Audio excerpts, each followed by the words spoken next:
Shalom, selamat pagi bagi kita semua.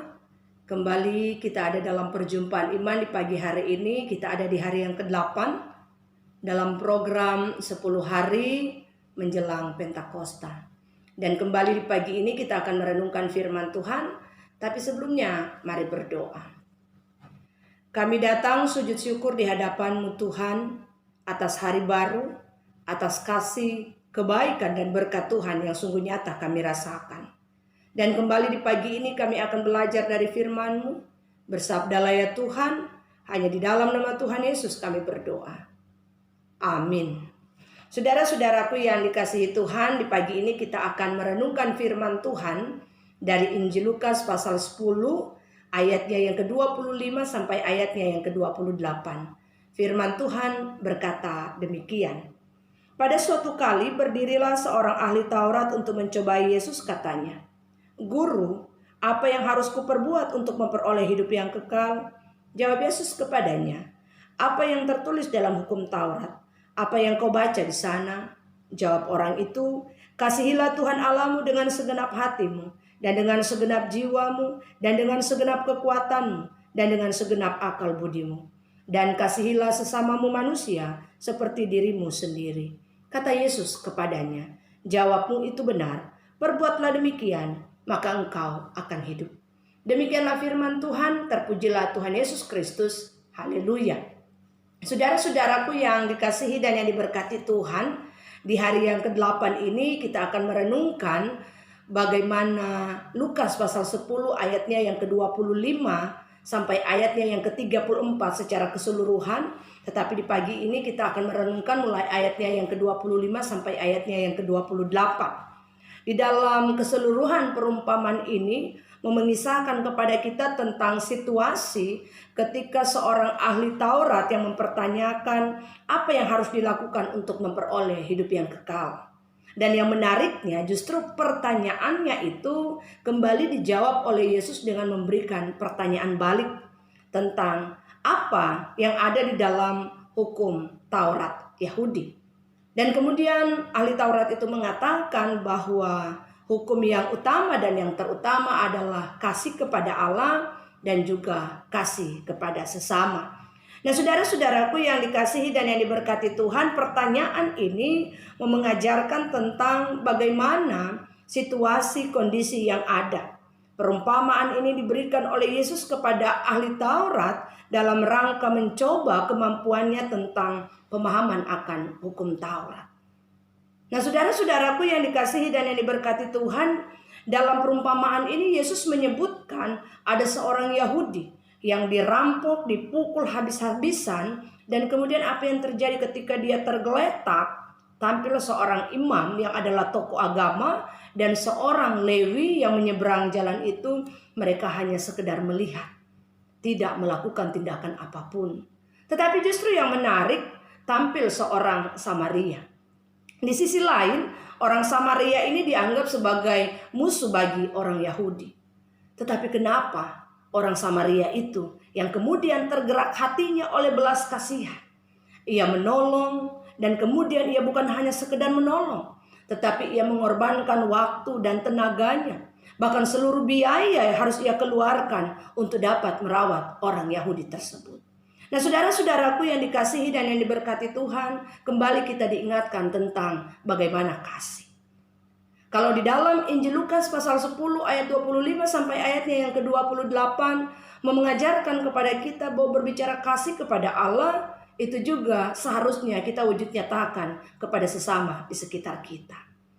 Dan ketika kita merenungkan firman ini, di sementara kita terus menggumuli berkaitan dengan pandemi COVID-19, walaupun pada akhirnya ketika pembatasan sosial berskala besar akhirnya kemudian dicabut dan tidak diberlakukan lagi, kita akan berjumpa dengan situasi new normal atau kenormalan baru.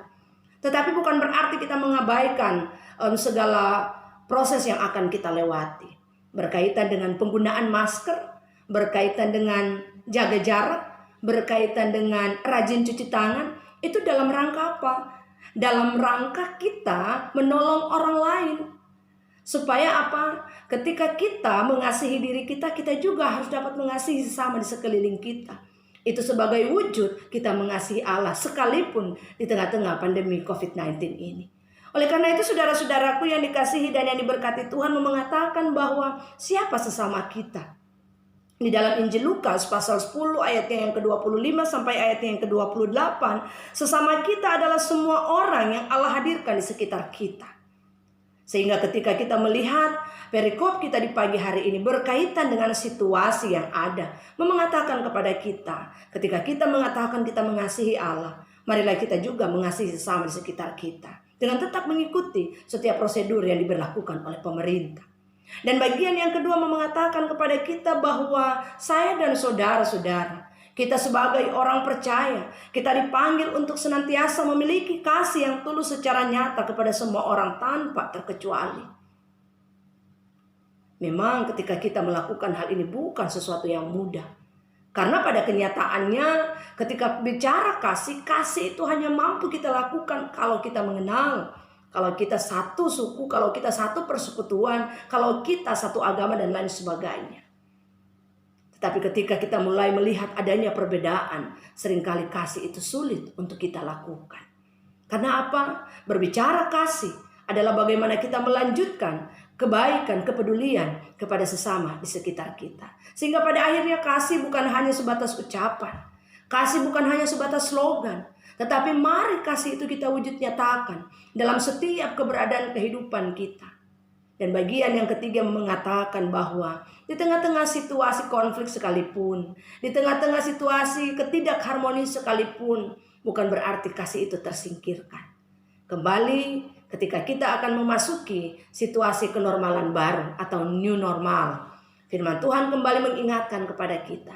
Kalau kita mengatakan kita punya komitmen untuk mengasihi Allah, marilah kita juga mengasihi sesama di sekitar kita.